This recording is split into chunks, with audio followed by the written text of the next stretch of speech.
What's up, good people? Mark Holmes here, and as always, I want to thank you all for watching, commenting, subscribing, and being part of the Joe Boo Sports Report. Without you guys, as well as you ladies, you know that this literally does not work. You know, it's crazy how the Dallas Cowboys this offseason have been literally trashed and run through the ringers, that people look at them and basically say, there is no chance in hell for those guys. They suck. You know, I hope that they get the tenacity and the chip on their shoulders to prove all these people wrong. You know, I'm sitting here thinking about Zeke Elliott, how everybody's talked about Zeke Elliott is done. You know, most people don't realize through the first 4 games of the season, when Zeke Elliott was still healthy, and the offensive line, you know, Tyron Smith was healthy. We had Terrence Steele starting at right tackle because Lyle Collins was out because of not taking the test and stuff. People don't realize that the Dallas Cowboys, even though Dak Prescott was thriving, you know, passing wise, the Dallas Cowboys were killing on the ground. The Dallas Cowboys offense was originally, I forgot about this before, the Dallas Cowboys offense in the early part of the season, we were on pace to have 5 guys over 1,000 yards. And this is almost crazy to even think about this. Tony Pollard was on pace for 1,000 yards. Zeke Elliott was on pace for, I think, 1,350 yards. Amari Cooper was on pace for 1,000 yards. CeeDee Lamb was on pace for 1,000 yards. Dalton Schultz was on pace for over 1,000 yards. We would have actually been the first team had those statistics followed through. And don't give me that we just played ass teams, because we played Tampa Bay, we played the Chargers, we played the Eagles early on. This wasn't, you know, the Giants a couple of games in a row and things like that, or Atlanta. These were good teams. And this offense with Dak Prescott behind the helm, without having an offseason because he wasn't healthy. And that includes New England too, by the way. You had New England, you had the Chargers, you had the Eagles, you had Tampa Bay. Playing those 4 teams, that offense was on pace to have 5 guys with 1,000 yards.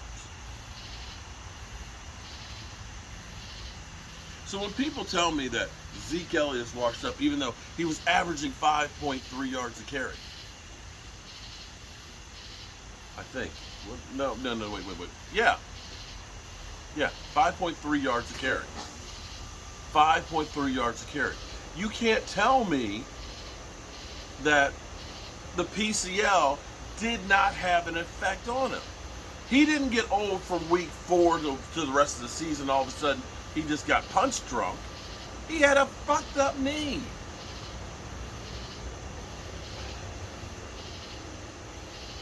Dak goes through, and in that overtime win against New England, messes up his calf.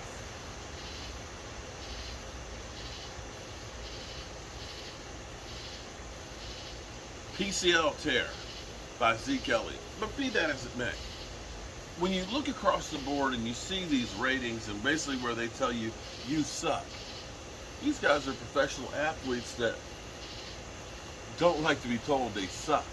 They're going to try and prove you wrong. I think that this team is actually going to dig down deep and show some people some things. You know, I know from my own personal experience, I've got to go away tomorrow. I'll be back Saturday. I got to go handle some business. But there's been so many times in my life that you look at the task in front of you And there's no way in hell it's going to work out. There's too many moving parts. There's too many things that can go wrong. There's no chance that somebody's going to do what you need to do to get in that situation.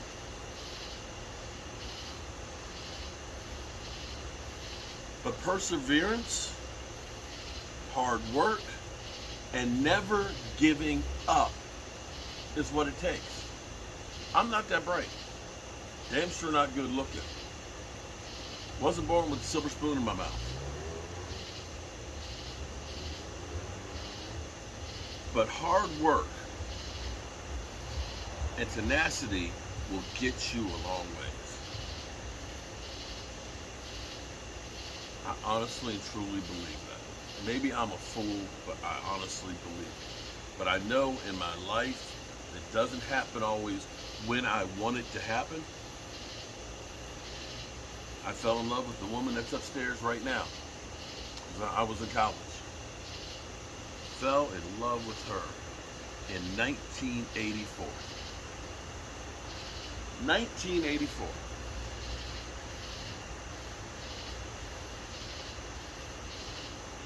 At that point, she's like, no, not gonna happen. Not gonna happen. But here it was. 19 years later, I wore her down. I wore her down.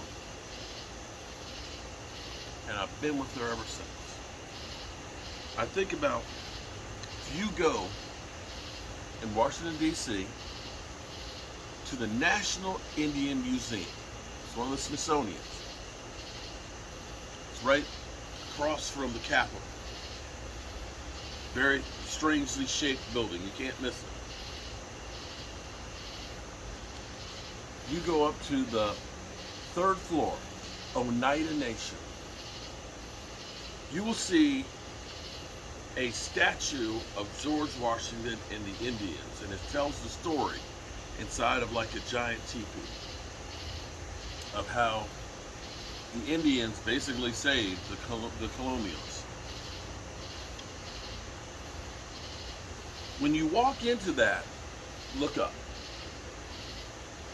You will see the name on the placard. And in there is this bulkhead that is curved. It has a 1-inch reveal that follows the path of it. Inside of it, there's 3 cameras that do the panoramic view inside of it.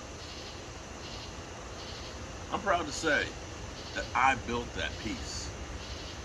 After 3 companies, after 7 years of them planning, 3 companies said, it can't be done.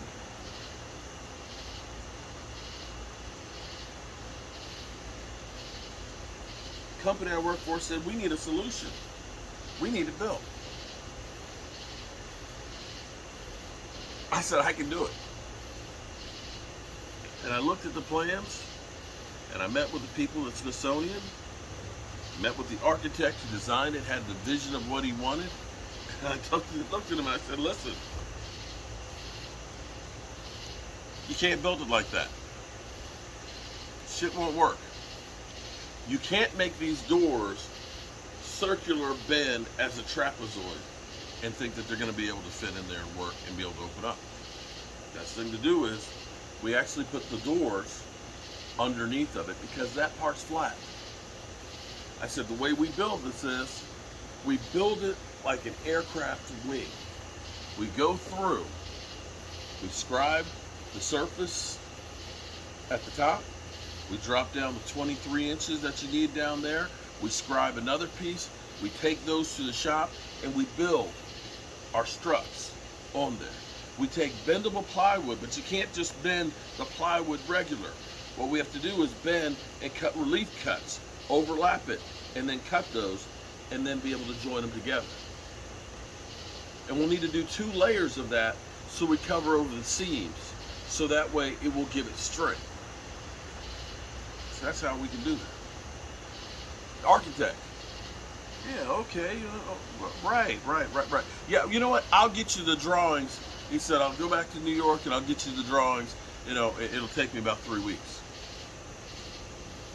By the time I got the drawings back, we'd already got it built. When I first looked at this thing, I had no idea how we were going to do it. It was impossible. But you think outside of the box and you don't give up. That, my friends, is what I hope happens with this Dallas Cowboys team. That they start thinking outside of the box. They get tenacious.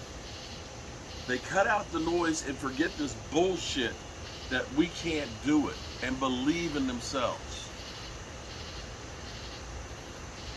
And that goes beyond football. That goes into life. You know, I get people that are jealous about me. They're like, oh yeah, Marco, he got that great studio and everything else, you know. He's doing this and he's doing that. You know what I do? I work every single day. And when I'm not working, I'm thinking about how I can work better. Thinking about ways I can streamline what I can do. Thinking about ways that I can make things better. Thinking of ways I can maximize my time. Because when I drive down the road, that time's not wasted. That time is where I come up with most of my ideas. I'll wake up in the middle of the night, sometimes in a cold sweat, with a solution on how to fix something. And I'll be up looking at my phone at 2 o'clock in the morning, sitting on the toilet, researching, trying to put together ideas. And that, my friends, is how you get ahead.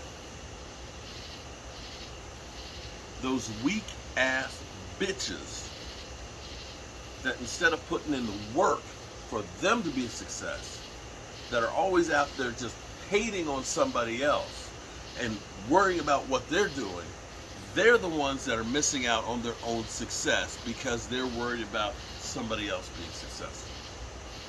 Take care of your own damn business, and maybe you be successful instead of hating on somebody who puts in the work. But then again, you know what? You do you, bro. You do you. I am going to continue till I have my last breath, busting a hump and trying to leave my mark on the world.